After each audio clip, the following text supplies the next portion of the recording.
Desenvolvimento, palavra que sugere planejamento, movimento, ação.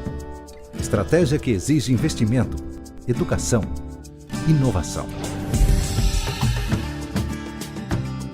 Em sua quarta edição, o Fórum Agenda Bahia ampliou o debate sobre o futuro do Estado. Criado primando pela responsabilidade social corporativa do Jornal Correio e da Rádio CBN, o Fórum vai debater 4 pilares: desenvolvimento regional, desenvolvimento sustentável, desenvolvimento produtivo e desenvolvimento turístico. Cada um deles tem um tema baseado na pauta mais relevante para o crescimento do Estado.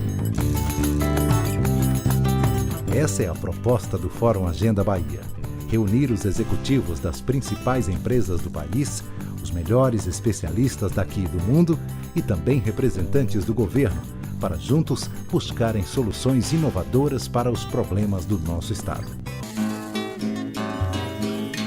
Nas 3 últimas edições do Agenda Bahia, mais de 100 palestrantes e debatedores participaram dos seminários promovidos pelo Jornal Correio e pela Rádio CBN, com o apoio da Federação das Indústrias do Estado da Bahia.